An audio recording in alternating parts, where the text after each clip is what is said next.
It is a huge pleasure again to introduce such an amazing artist. I've had huge pleasure over the past couple of weeks watching works on film. Currently living in Paris and New York, the Taiwanese-American artist Lee Mingwei creates participatory installations where strangers explore issues of trust, intimacy, and self-awareness, and in one-on-one events in which visitors contemplate these issues with artists through eating, sleeping, walking, and conversation. Lee's projects are often open-ended scenarios for everyday interaction and take on different forms with the involvement of participants and change during the course of an exhibition. For this talk, Lee will share 6 encounters with beauty. And again, I just want to say one last thanks before we welcome our speaker to take the podium. And that's also to Marlena, our administrator, and the cafe staff who have also put on a reception for us afterwards. So if you could stay with us, we'll have time for a Q&A and then a reception following. So without any further ado, just welcome you to the stage. Thanks. Thank you so much.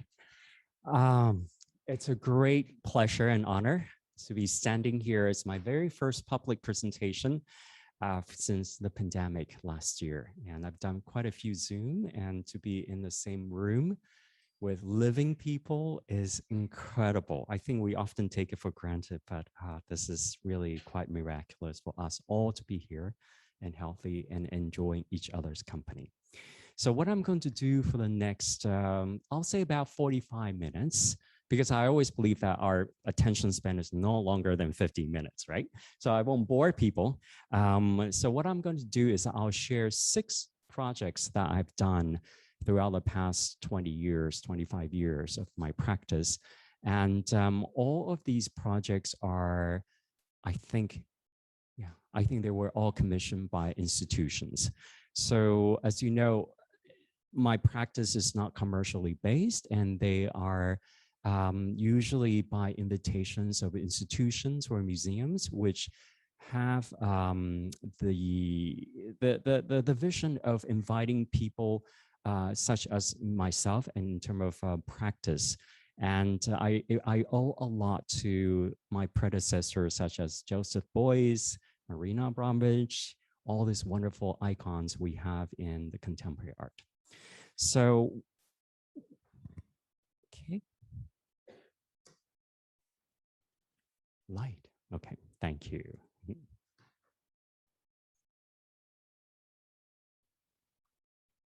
Okay, thank you. 6 stories. Oops. The first project, or the first story, is called Money for Art. So as you can see, it's a $10 bill I did this project back in early 1990s.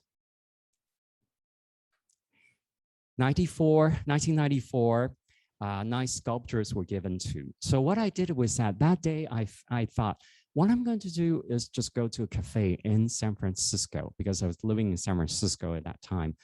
Took out $10 bill and start making this type of sculpture out of $10 bill. There were 9 people throughout the day who were very interested and curious about what I was doing with this $10 bill. So each making of the object would take about 45 minutes. So I will ask them to sit down in front of me, and then we'll talk about just about anything that comes to our mind. At the end of the process of making this object, I said, would you like to have this piece of artwork? Okay. And all of them say, yes, I would love to have this $10 or sculpture. So I would say, but please, may I have your phone number? Because at that time we didn't have email or anything like that what we have today. So I had their phone number, and I called them back to find out what happened to this $10 bill. 6 months later, as you can see, someone used it to buy moccasins, someone used it to buy Haagen-Dazs ice cream, banana. So for me, this project is not about what you should or shouldn't do with this money or the sculpture. It's more about tell me the story behind it. Tell me the transformation of why this became one thing to the other. For example, the young lady, Jennifer, over here says Haagen-Dazs ice cream. Her grandmother, she told me her grandmother came to America during the Russian Revolution. And she was a very wealthy widow. So during the revolution, she lost everything. And the only thing she can have is just some coin that was sewn into her dress and escaped. And then when she arrived in America, the only thing that she could buy with those things were just, very basic food. So for her, that became the most important thing. Art is not important anymore. Money is not that important, but having to be able to get this nourishment for her body and soul is the most important thing. 12 months later, someone says stolen. I think he was just a little bit embarrassed to say that he used it for something else. John, this person, homeless person here, is very interesting. He was a Vietnam vet who lived around this cafe called Cafe Fleur in San Francisco. So I was a little bit hesitant to ask him to be a part of a project that involves money, right? I was talking to my professor about my dilemma, and she said, why don't you just go and ask her? See if he wants to be a part of it. Let him decide. He's an adult. He's an individual, right? So I did. I said, would you like to own this piece of artwork? And maybe I'll talk to you about this artwork 6 months from here. He said, yes, I would love to. So I went back to visit John 6 months later. He still had it. He still has it. And it's very interesting because the money is not as crisp as when I gave it to him. So he told me whenever his friend comes to visit him, he will open it up. He will take it out from his wallet and open it up and say, look, I have a piece of artwork. And that was so beautiful that he said to own a piece of artwork for a homeless person is something that he would never, ever imagined. So whenever I go back to San Francisco, I will go visit him for the past 20 years. And luckily he has a home now. And he has 11 of these sculptures in his wallet. And you could see the sort of evolution of how, how the first one was completely kind of destroyed because it was so soft that he kept opening up and putting back in his wallet. The newest one, I'm going back in about 2 weeks and I'll go visit him again. I'll give him a European dollar, $10, and adds to his collection. So back to the museum, what I did is I used, instead of $10 bill, I used $1 bill. Otherwise, it would be a very expensive project, right? And I asked people if to leave in exchange any object they consider to be of equal value. I made about 120 different forms out of origami technique, and people were just leaving fascinating things in there for me. For example, this person left a whole bottle of well, it is a bottle of Prozac, but without any medication in there. And then this person here left her ATM card with me and even the PIN number. So she came back the other day and say, oh, I noticed that someone or you went in there and saw how much I have, but you didn't take any money out. I say, no, it's not about, taking things from people. It's just my curiosity of finding out how much you have in there. And someone actually took the object without leaving anything except a note says thief. So, so I thought he really understood the word very well.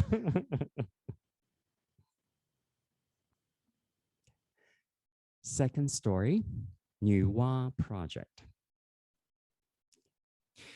This was a commission for the inauguration and the opening of the Museum of Jewish Contemporary Art and Museum in San Francisco. What they asked me to do is to create an object that has a certain monetary value, which I thought was a very interesting exercise for me as an artist who creates nothing, right? So I looked at this in their collection. They have a spice box. And what I wanted to do is to create a kite that is about dreams and wishes. Okay, and I'll tell you what that is all about. So when I look into the Taiwanese tradition, there is a goddess by the name of Nuwa. And her story is actually quite fascinating. She married to a very rambunctious god called Gong Gong. And he and his buddy Rong Rong both are very they like to fight and destroy things. So one day they were fighting and ripped a huge hole in the sky. So Nuwa Nuwa came out and collected all her children's dream, meaning our dream at night, and used that to weave a beautiful and a huge weaving to patch that hole in the sky. But at the end of the day, that it was not enough. The only thing she could do is to sacrifice herself and throw herself against the sky to patch that sky and protect us. So thousands of years later, now we know there is a whole ozone layer up there. So it's really quite incredible that these sort of mythical story kind of reflecting in our current time. So there's Nuwa, and the formation of this Nuwa through kite making.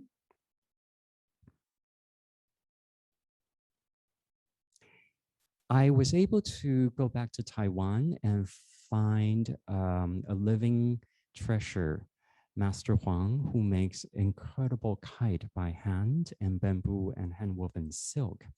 So the idea is that when the museum auctioned off this kite, the person needs to write or invited to write his or her own dream on the kite or draw whatever they want.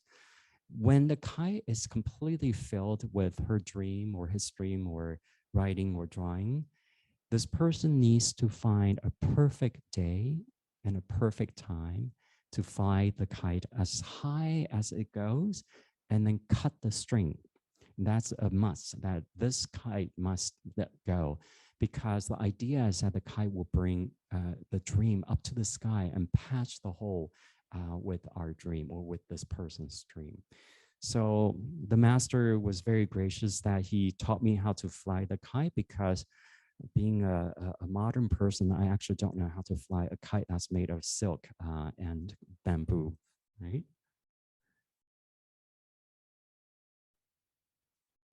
So that's in Taipei's Qingnian Gongyuan many years ago.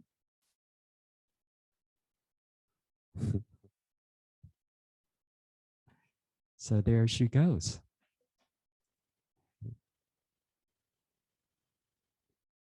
And so this kite was auctioned off when the museum opened.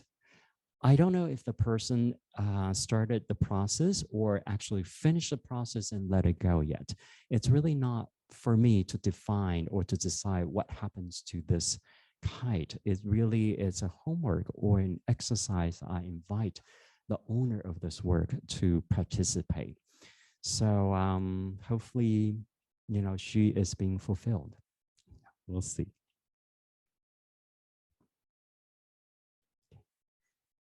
The third story, the mending project.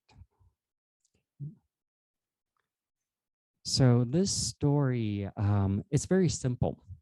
It's about repair and giving gifts to strangers.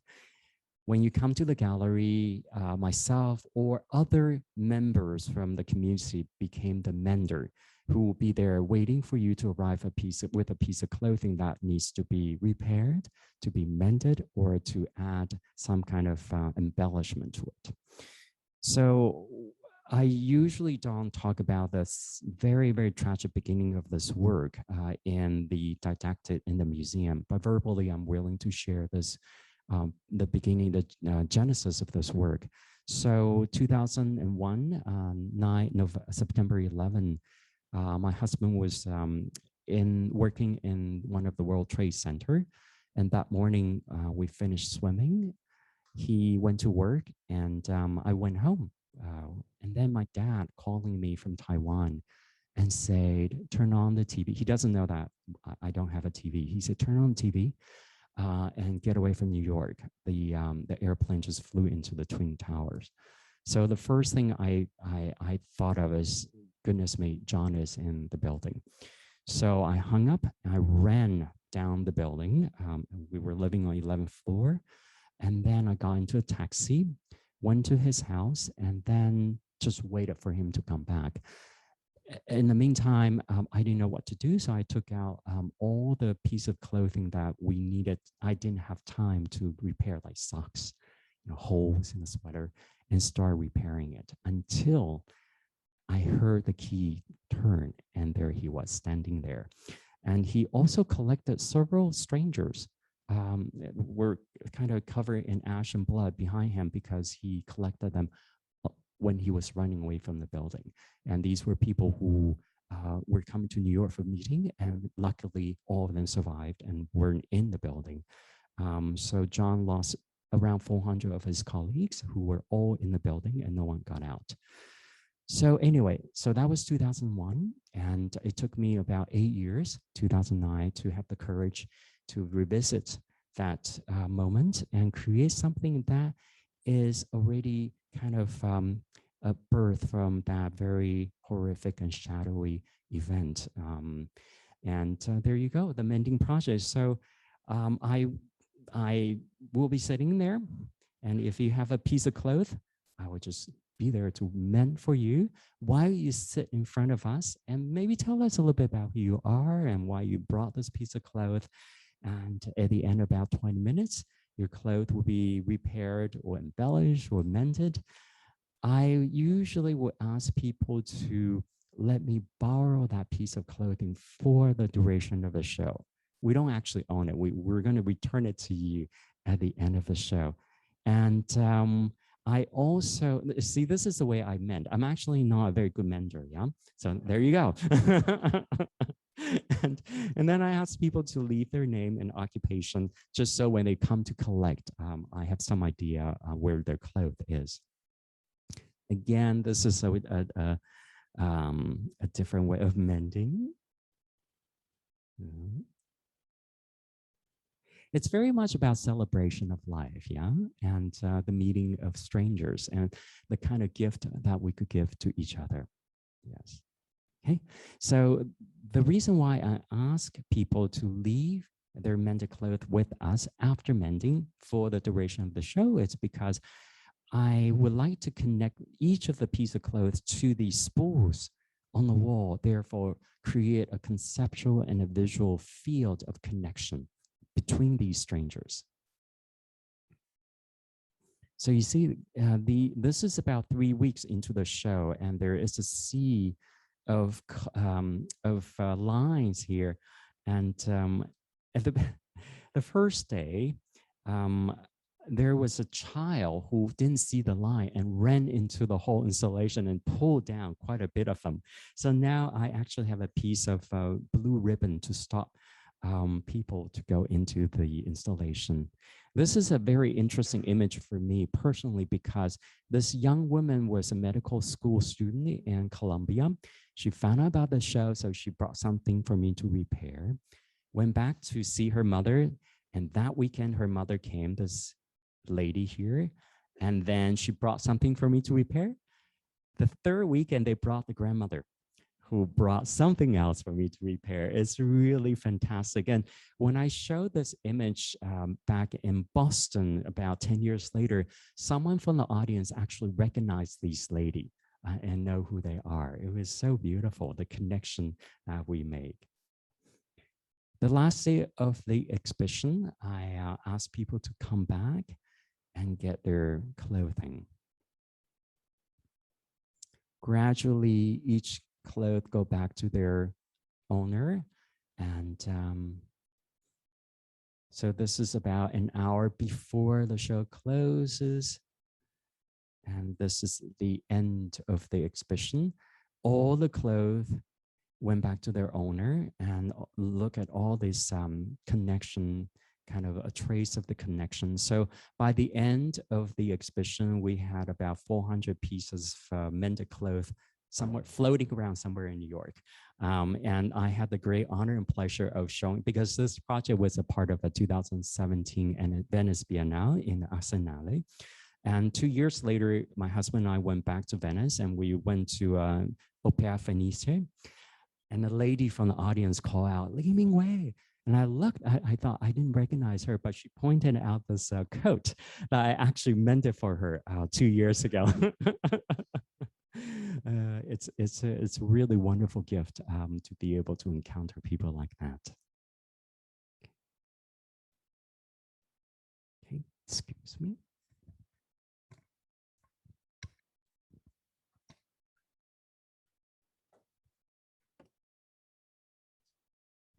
Fourth story, Guernica in sand. Okay. So this is one of the most iconic painting in the Western practice, Picasso's Guernica. So you probably all know that in 1937, when that small village in Spain called Guernica was bombed by the German Air Force, and many people died, and that was the first time a sort of carpet bombing of a civilian village by airplane. So what I did was that I created a very large sand painting. This was at Gropiusbau in Berlin. This is a performative piece. So what you see now is just the beginning of the exhibition until the kind of the middle part of the in terms of time. So we had about 8 weeks of this as is. We used about 28 tons of sand and many art students helping us, and about 2,000 hours later, this is what we have. So for 8 weeks, what you see in the atrium is this piece here. And I want you to sort of pay attention to this piece here, because this is purposely unfinished, okay? And there's a reason for that. So I'll show you in more detail of what we did here.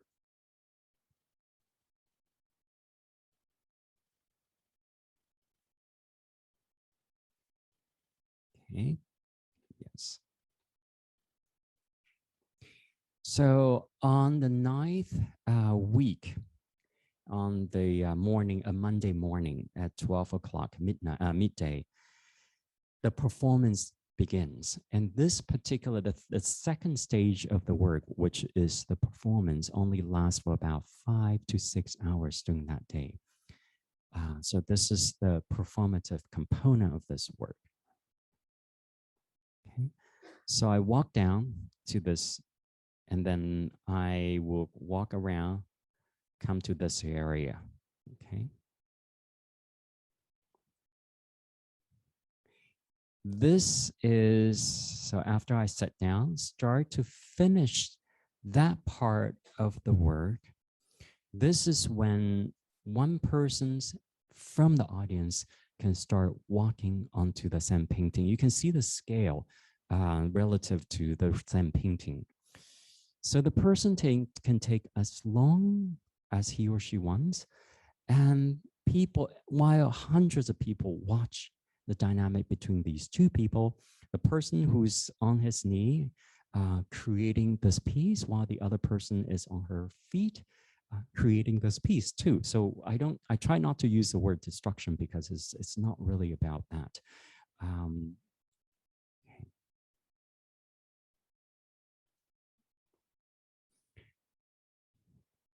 I usually allow children to walk on there with their parents, because I've seen children how they just had so much fun, like at the beach, which again, it's not about what to do or what not to do. It's just I wanted to try to keep the piece as long as I can. It's a very selfish desire. Okay.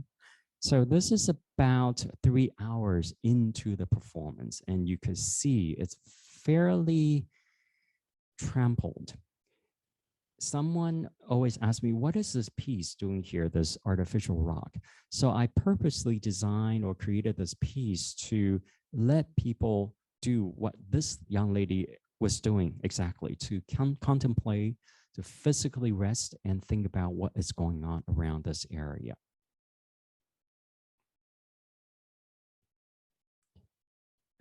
Yeah, so there are times I just want to stop, scream, stop.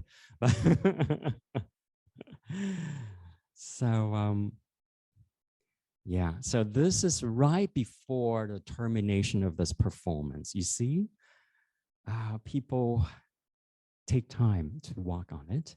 And again, creating this piece here.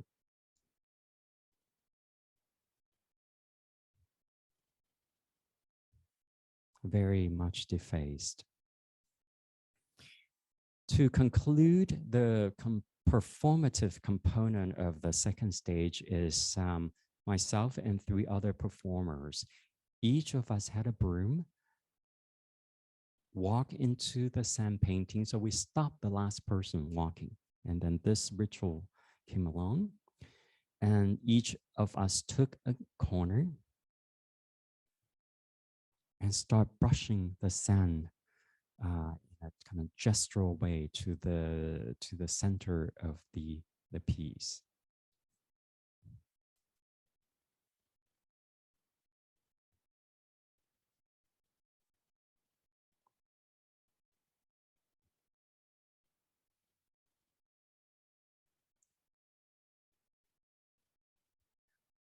And that concludes the second stage, which is the performative phase, and began the third stage, meaning we left it, the sand painting, the way it is, just like this. Just so you still could see it was Guernica, right? But it's very, very transformed and becomes quite a different piece. So this is how we ended and the beginning of the third stage for the next 8 weeks. 6 hours before this, it was like that. Yeah. So the transformation is huge. What is destruction, what is creation is really at the moment of what you're doing. And somebody, an Indian dancer, told me this is a work that is about Shiva, which is the goddess of destruction and creation. Yeah.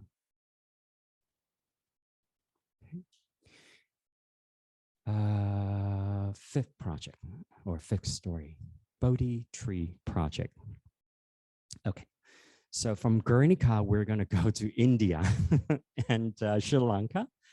And we are going to go back 2,500 years, okay? So I'm sure all of you know of this historical teacher called Siddhartha. He was a prince, and he later became one of the greatest teacher and what we call now the Buddha, right? So he was in search of enlightenment and a lot of meditation, sitting underneath a Bodhi tree 2,500 years ago, and was enlightened. Okay, so that Bodhi tree became a sacred creature, a sacred icon. And there were a lot of universities, believe it or not, there were universities in northern India at that time, the idea of university, built around that tree, and then palaces built around that tree. So this is one of the university remnant from 2,500 years ago. If you go to northern India, you still could see. So the story goes that there was the tree was an icon for about 200 years. And then there was an eradication of Buddhism. So other religious people, spiritual people were coming in to destroy the tree. At that time, it was King Ashoka, who was the king of northern India, who governs this part of India, yeah, who houses the tree. So his daughter, Princess Sangamita, heard of this destructive force coming to her father's palace to cut and burn this tree.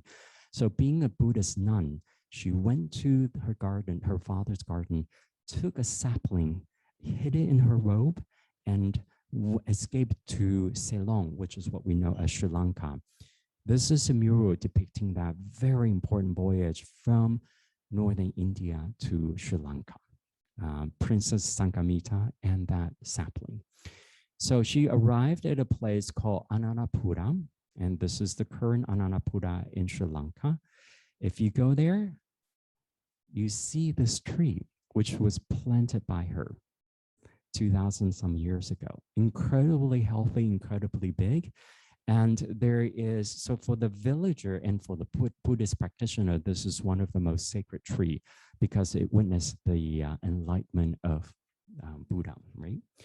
So my project, what does it have to do with me after all the story? About 2006 in Queensland, Australia, the director of a new museum called Gallery of Modern Art, Queensland, he is building this museum and he said, Mingwei, may I commission a new work from you? And it's going to be a permanent artwork in the museum. So I thought it's actually quite interesting for someone to commission a work from an artist that does non-object artwork, right? So I thought, okay, it's a big challenge. But what I propose is that I wanted to go back to Sri Lanka and take a sapling from this tree and bring it to the Queensland Art Gallery Goma and plant it in the museum as a permanent collection artwork and also as a sacred object. So this created a huge challenge for everyone, not only the curatorial department, but also conservation department. And for the, what is it called? The agricultural department in Australia, right? Anyway, being a silly artist, I just say, hey, let's do this. And the curator and the director say, yes, okay, fabulous idea, but it's going to take a while and let's all be patient and pray together. 4 years later, we're very lucky. I will spare you with all the pain that the curator and the museum and I went through. But at the end of 4 years, 2008, we got this, we finally got to the footstep, the doorstep. So invited to Sri Lanka, and this is that tree, the mother tree. The high priest prepared the sapling for us already. And he said, please come and welcome the sacred tree to go back to Australia. Okay. So the villagers heard of our arrival and all of them came and sat around the mother tree, chant to the mother tree 24/7 for a whole week, sacred hymn to prepare the eventual departure of the sacred sapling to Australia. So underneath this yellow parasol was the sapling. And here she was. I always think of her as a female creature. And the priest prepared her for our invitation to bring her back to Australia. So when the high priest handed over to me, I almost dropped it. It was physically not that heavy, but historically, emotionally, psychologically, so heavy. Instead of speaking in Pali, the priest spoke in English, and I think it was really for my sake. He said to the tree that you are going to venture to a beautiful and exotic island called Australia that no sacred tree has ever been to. So please be strong and be brave and grow big so you can create shades and shadow and protection for the children and the animal there. So there you go. And I was shaken with, I don't know what, all different kind of emotions. And then with two, what I call them my angels, who helped me for the past 4 years to walk around the mother tree 4 times before I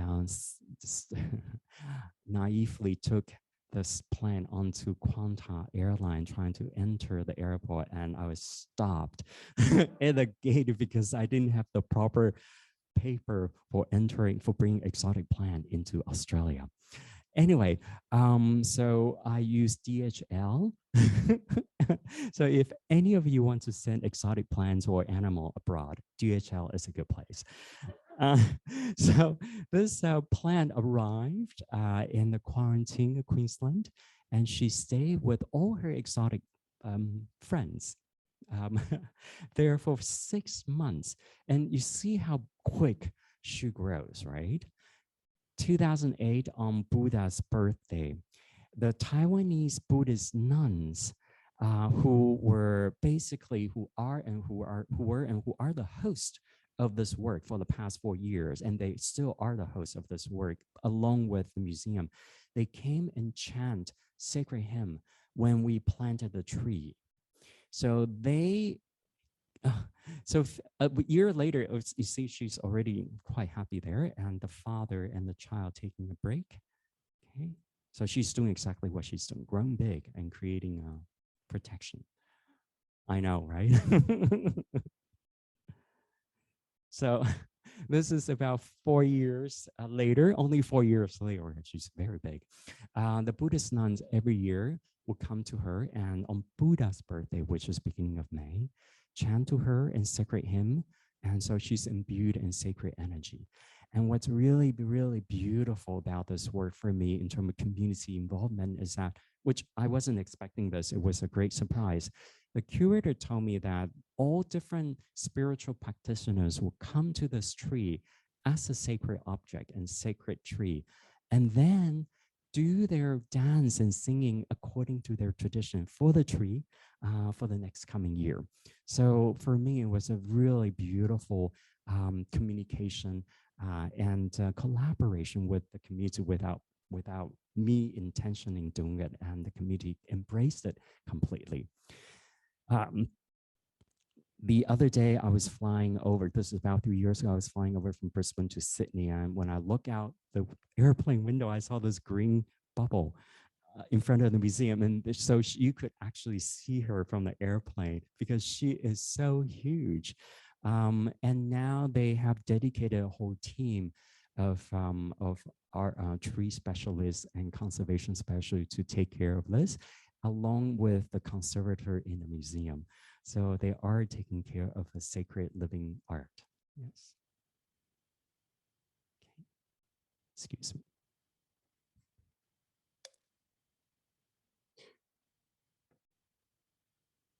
The sixth story is called Sonic Blossom. I wanted to share this very personal picture with you is of a 4-year-old Mingwei with my mom. That was the first day of my kindergarten. I didn't want to go. That's why I look a little bit disturbed.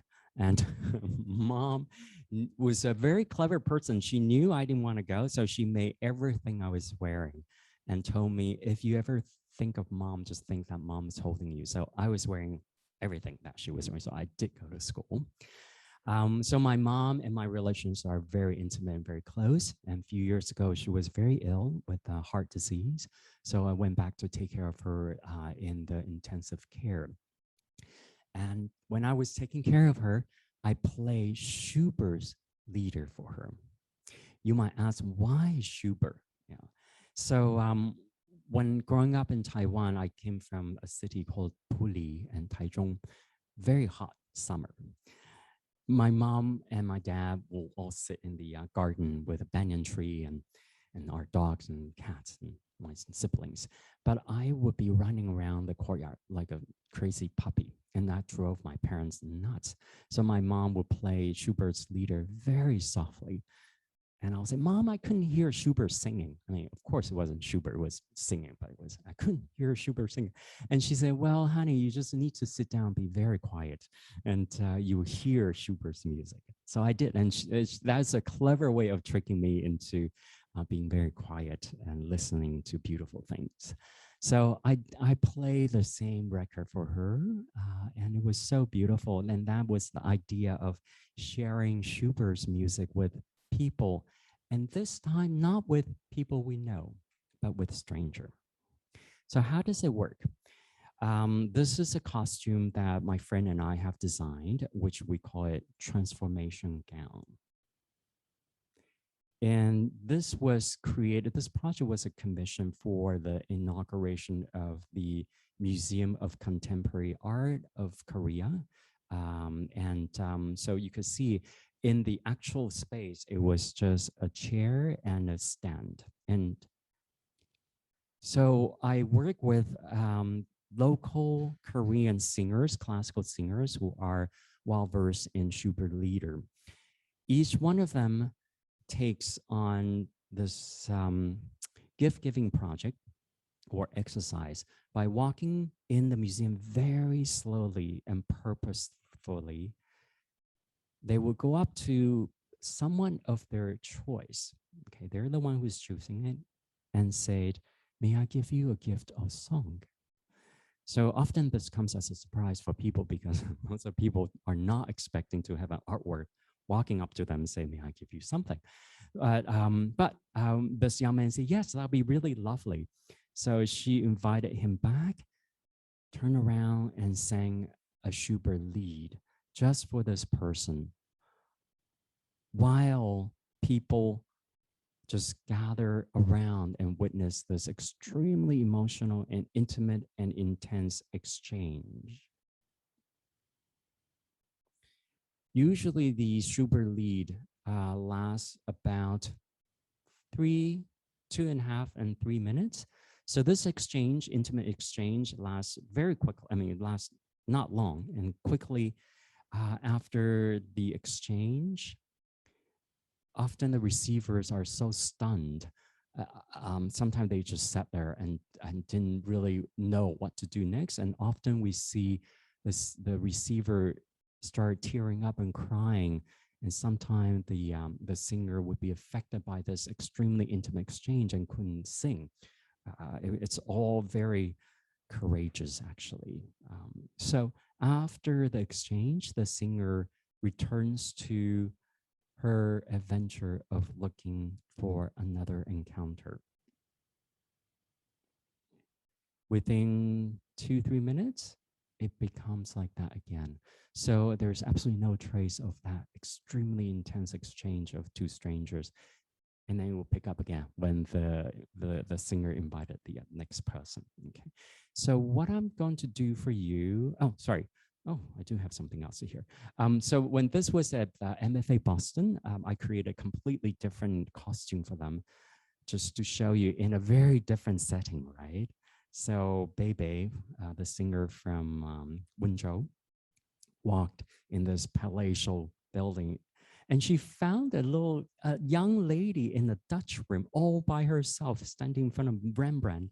So she said, "May I invite you for a gift song?" So she came, and Baby noticed that her shoelace was off, so she bent down, tied the shoelace before she started singing. And everything, every single gesture is about gift and about love for each other, as strangers or not. Yeah.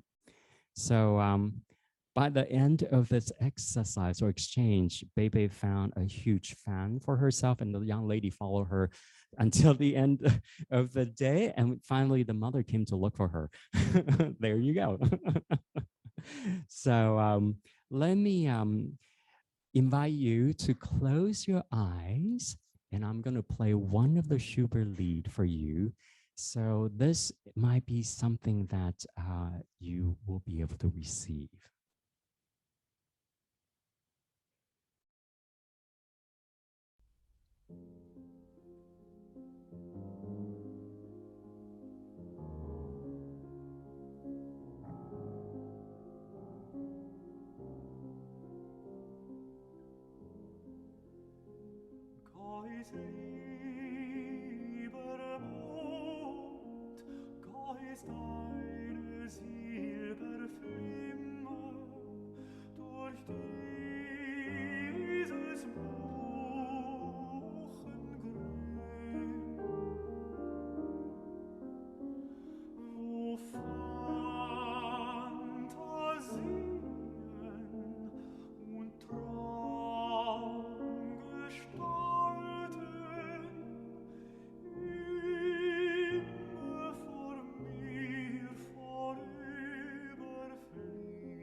dass ich die Stätte finde, wo oft mein Mädchen saß. Und auf dem Wind des Buchbaums und der Linde der goldenen Stadt vergaß. Enthülle dich, dass ich des Strauchs mich freue, der Kühlung ihr gerauscht, und einen Kranz auf jeden Anne streue, wo sie den Bach belauscht.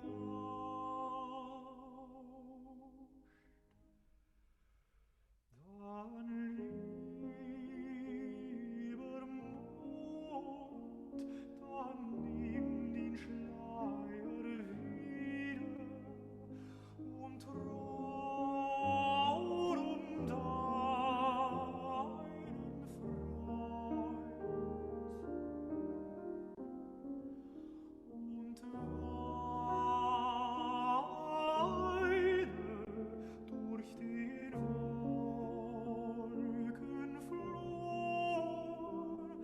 erniedre wie dein Verlassener weint.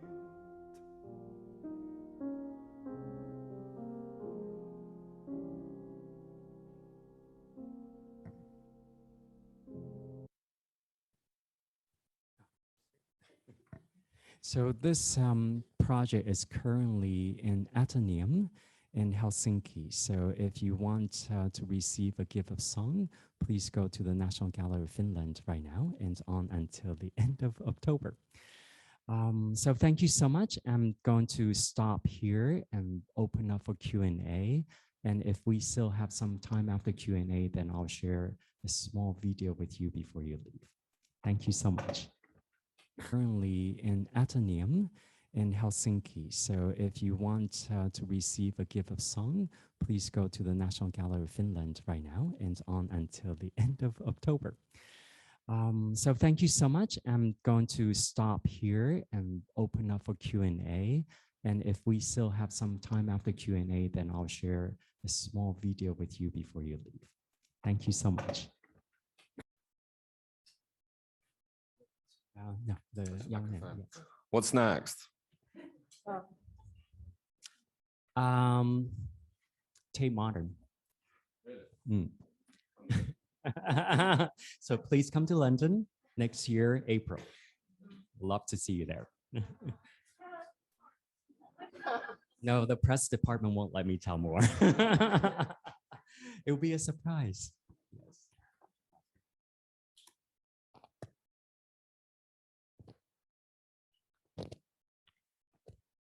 I wanted to ask about your creative process and how you go about creating an artwork from kind of with the idea of making one or being commissioned. And then Okay, so her question is about the process of creating these projects. I'm a very slow artist. I always wait for ideas to come to me. I try not to look for them because I tried to do that in school when I was at graduate school, and it always seemed a little bit forced. It's for the sake of creating something, and that never is an ideal situation for creating an artwork, for me at least. So these projects actually takes a long time in terms of when the first idea arrived in me. It's almost like when you go to sleep tonight, you'll wake up the next morning with dreams or not, right? And sometimes the dreams are so powerful, they stay with you. And these are those things that kind of stayed and changed me. Probably not at the same time when it came to me, because for example, the Bodhi Tree project, there are quite a few iterations of that before the actual project takes on, just because there wasn't the right institution, the right budget, the right time. Politically in Sri Lanka wasn't right. So it's when everything is perfect, that's when things happen. And I'm one of those few artists who do not write or sketch things. I'm very lazy in weight of that. And the reason is because I feel once I start writing down, I mean, this is not for everyone, it's just for myself, yeah? So once I start writing down things or sketching things, I start to put a cage or sort of concretize it to a point that it's hard to change them anymore. So I always try to put it in a kind of ambiguous space in my heart, in my mind. And eventually, if it's important enough, it would change and it would tell me. And as an artist, I need to be that person and that conduit that able to receive these messages, basically. Yeah. Mm-hmm. Thank you. Yes.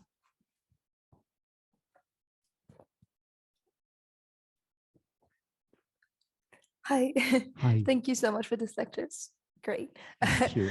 I wanted to ask, so in your last work and also in Guernica in Sand, how do you feel about reusing artists like so Picasso's and also the Yes. song? Very good point. I always see them as my icons, and it's a homage to their work. And for me to not use, I don't think the word use is, it's the word I would use, maybe a word that inspires me. And it's a very dangerous thing for an artist to start with a known work and then go with that, because in a way people inevitably will always compare this work to your work, right? So for me, when I invite Pablo to be the beginning of this work, is that because it inspired me so much what he did. And I didn't tell the story about how I first encountered Guernica. It was late 1970s. I was traveling from Taiwan to go live in Dominican Republic. And Guernica was in MoMA at that time because Picasso didn't want to go back to Spain until it's free, it's complete democracy.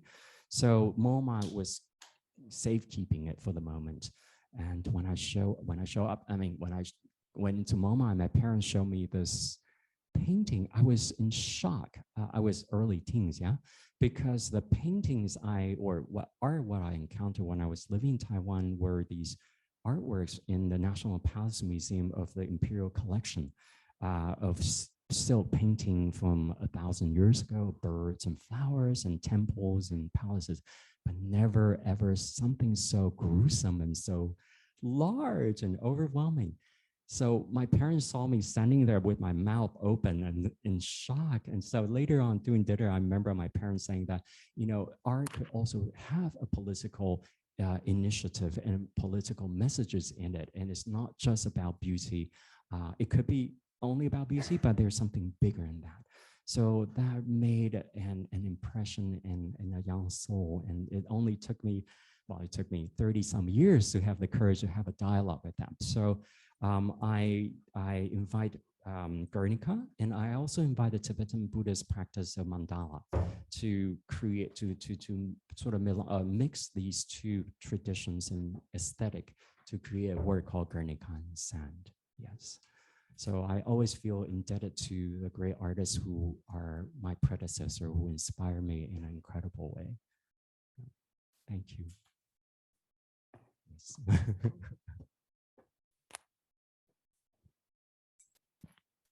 Hello. Hello. I also have a question about the Guernica project, and I wanted to ask about the final stage of the performance, about the brooms. What was the thought about just not leaving it as like the people walked over the piece? What was the thought behind the brooms? Very good question.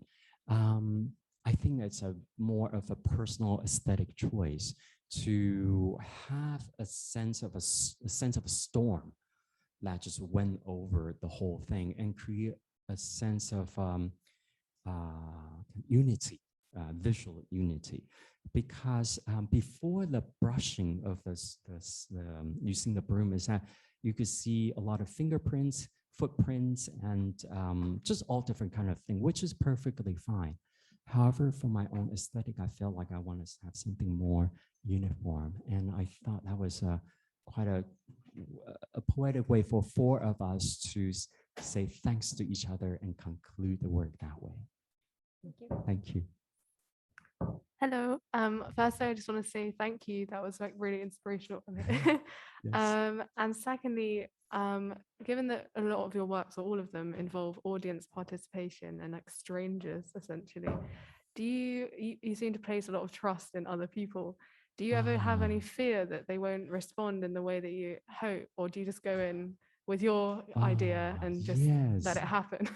I actually had a lot of fear at the very beginning because the Monday for Art was kind of the testing ground for me. When I went to Yale for the first full year for project, I did this thing called dining project. So I put posters around campus asking people who are hungry and who want to have an intimate conversation, a meal cooked just for them, please contact me. So that already started opening myself up, but in a controlled situation, because I cook the meal, I invite you into my territory, which is my studio, not my bedroom, because that's a personal space, but studio is more of a common ground. So that is a way I dealt with my own fear and doubt and and questioning of what is it that I'm doing, right? When I put myself out. And I know a lot of my colleagues are much more brave than I am, that are willing to do this type of work in, let's say, a completely public space without the framework of a museum or a structure of a museum, for example, in a public train station or just on the street. And that has a completely different aesthetic, which I hugely admire. It's just that I feel the museum or an institution has a way of self-selecting the people who comes to the museum, who comes to participate in this work, therefore kind of guarantee a protection of me and the dancers or the singers who are involved in this work. Yeah, so it's a delicate dance that one has to do. And like myself, if I don't have the courage to do it in the public, then I choose to do it in a museum structure. Yes, thank you. Thank you. Hello. Hello. I was wondering, in all your artwork, it seemed like you're trying to connect with people and create connection between people. How come? Why? What's the reason why you want to create? Why? Again, I think it's a personal choice. It's my color, the color of my life. It's to connect with people. And before being an artist, I was training to be a doctor. So I was in biology for quite a few years. And I remember doing in biology time, I took a lot of psychology and sociology classes, and that already kind of have an inkling of who I am at this point. I personally think by participating or by inviting the audience to participate in the structure that I created, it makes the work much richer and much more complex, because I don't think I'm the most creative person in the world, but having 50 of your view of the world or view of things, it makes the work so much more interesting rather than just my single way of looking at things and telling you what to think when you come to the museum. And that's not how, that's not the color for me as a color of life for me. Hi, so Hello. my question is actually specifically about the mending project. Yes. So I was wondering, would you say that the mending project, like the process of making it, was also a process of preparing maybe perhaps potential traumas after the 9/11 incident? Like perhaps not just like traumas within yourself, but also other victims of the incident? I would say, because the way we did it is that, for example, when we just did it in Villa Stuck in Munich, literally closed it last week, we engaged about 35 local volunteers who wanted to be menders. So if let's turn around, make that question for all 35 of them, they will come up with probably 100 different answers for you, because each person does it, of course, with their own personal story and history. However, that personal story and history changes according to who is sitting in front of them. So when I did it, first, of course, there is a sense of repair. But quickly I realized let's not get stuck in that situation. We need to move forward as a humanity, and we need to move and create something beautiful out of this atrocity and horrific incident, and see where we go with it. So yes, it began with that, but then I hope I travel further down the road. Yes. Yes, please. Yeah, so you, sorry. You mentioned that you take a long time during your artistic process, but I also noticed in some of the projects, time is the critical part of the project, in the sense of checking in 6 months later, the tree growing. And I wanted to see if you could expand more on time in your practice. Yes, the time it's for me, it's an elastic process. Yeah. I think all my project has an open-ended aesthetic to it. And somehow it often finds me even after many years. For example, I'll show you, thanks for your question. I'll show you a video before we go away and after the Q&A. And that project has to do, hi, Dr. Yang.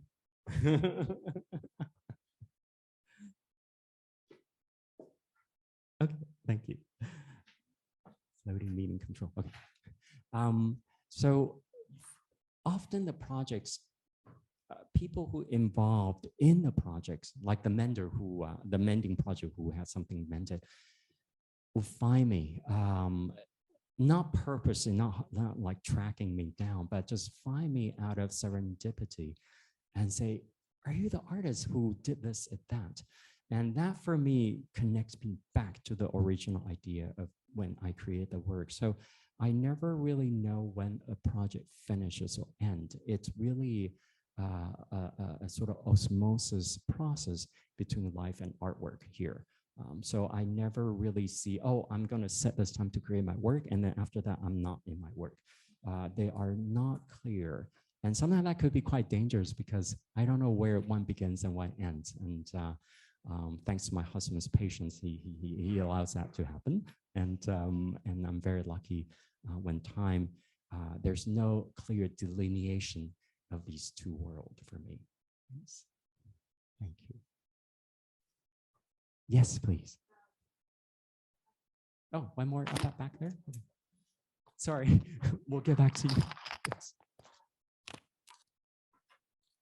First, thank you so much for the talk, and just experiencing it in person, in addition with the music you played, was really amazing. And I was wondering, since it seems that there's a big theme of connection between people in your work and being in the same space together, how has the pandemic and being in isolation affected your personal practice?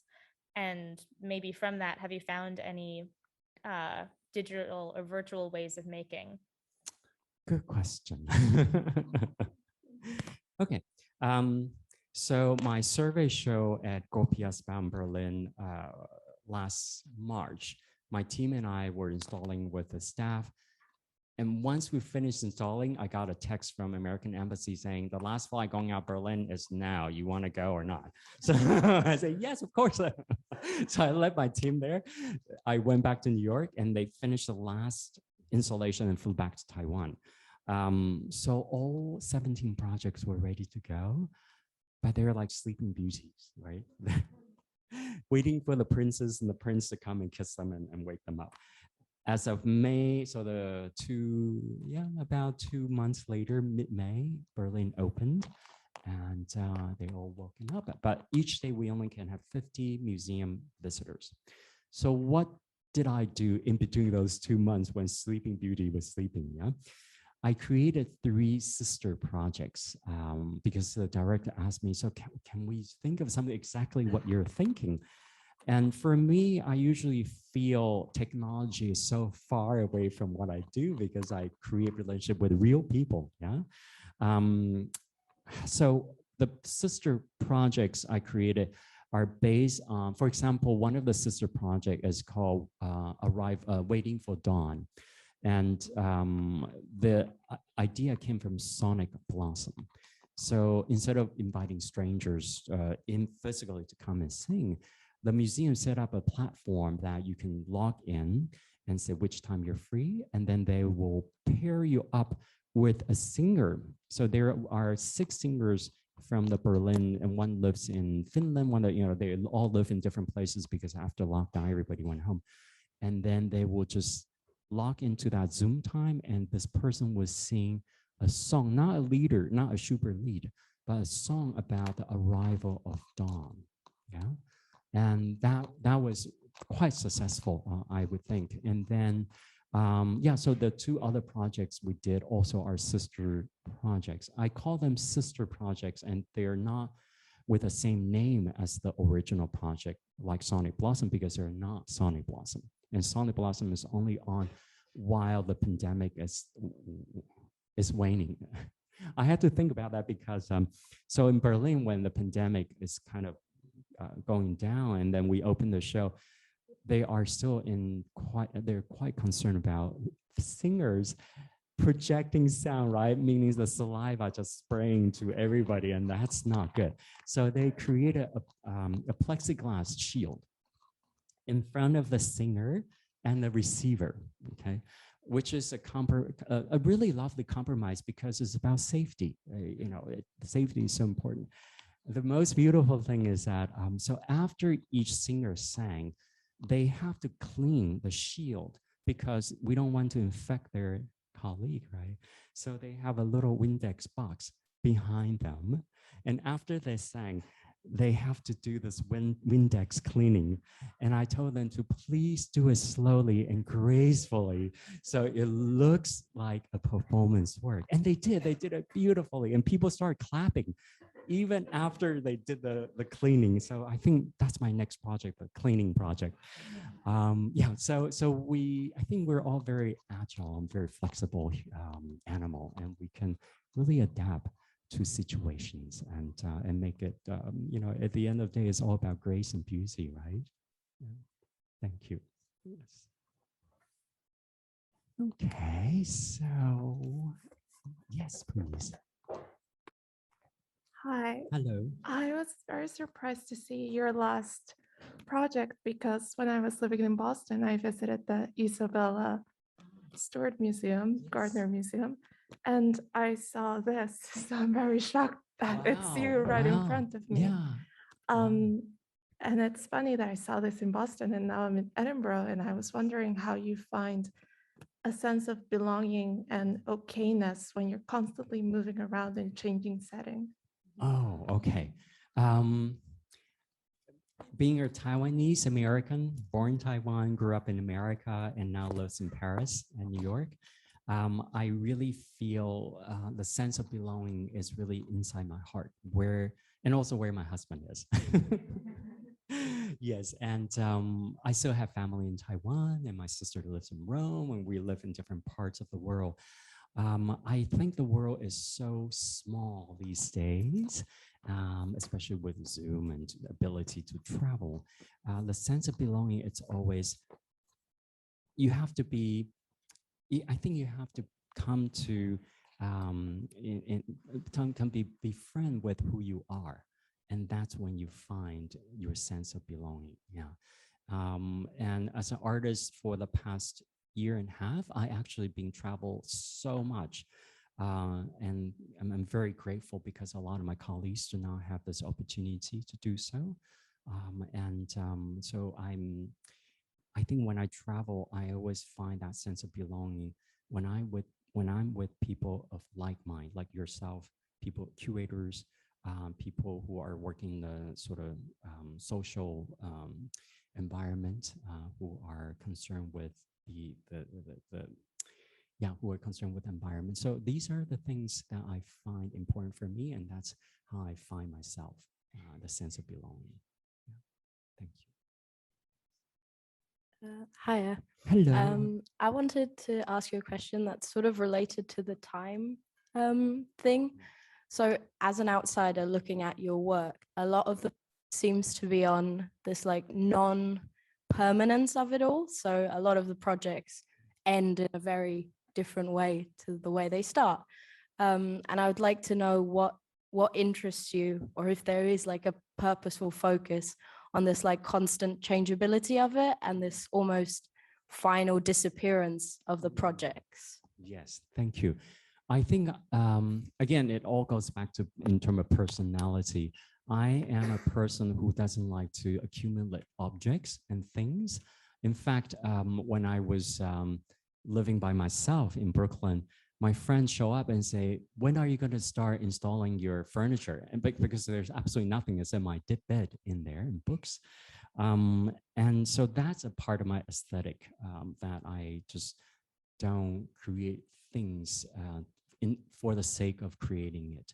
However, there are objects that are part of the work. For example, the chair, the costume, the transformation costume.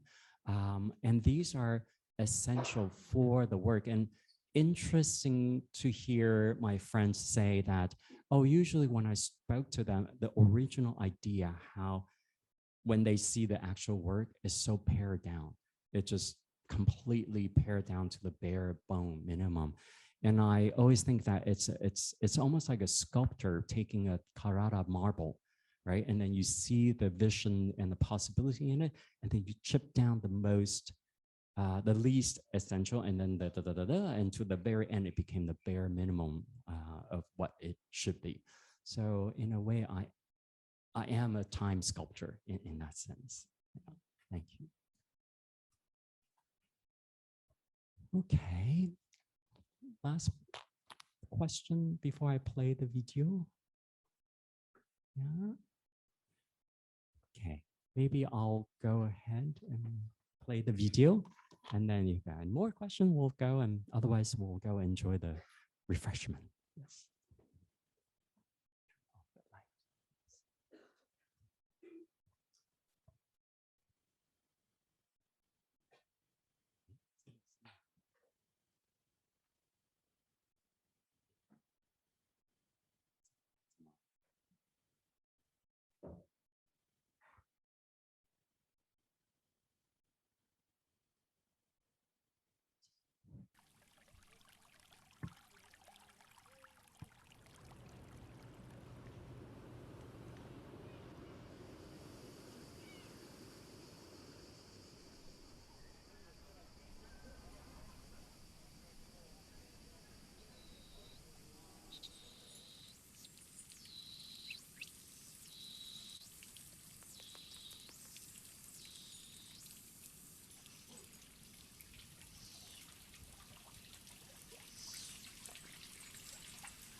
The concept of beauty has always been a theme in my practice.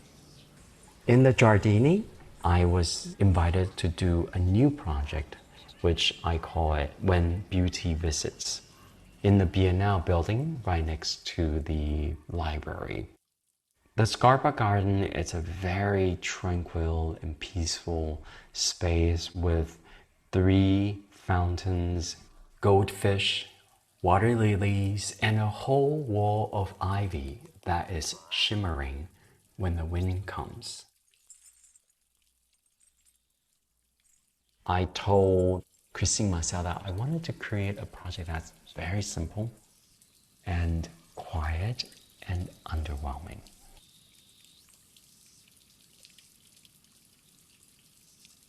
There are 3 stages for this project. The first stage of When Beauty Visits happens a year before the Venice Biennale.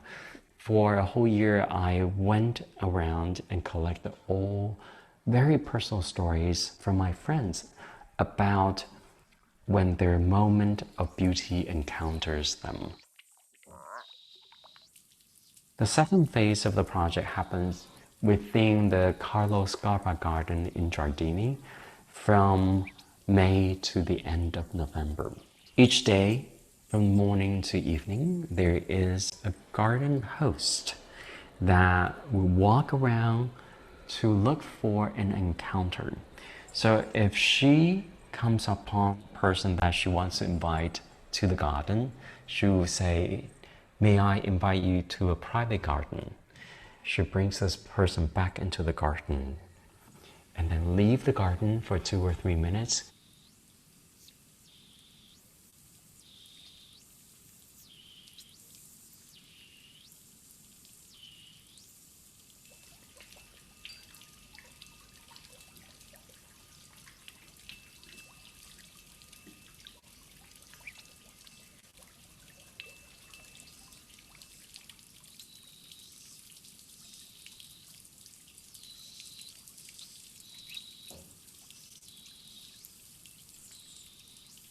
After a few minutes, the garden host returns with a gift just for this person.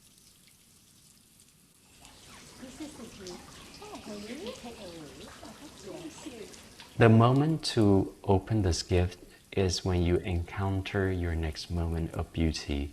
It could be today, it could be tomorrow, or it could be a long time from now. The final stage of this gift is physically somewhere outside of the garden, and very possibly outside of Venice, somewhere in the world. And also the timing is only depends on when the receiver encounters their next moment of beauty. I, as a creator of this work, I don't know how it's going to end.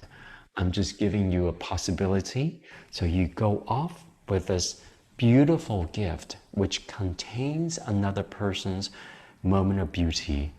I don't know how it's going to affect you, and I also don't know when you're going to open this. I know someday one of these visitors or several of these visitors will come back to me and say, "Are you Lee Mingwei? Are you the artist who created When Beauty Visits in Venice?" And then they'll tell me the stories.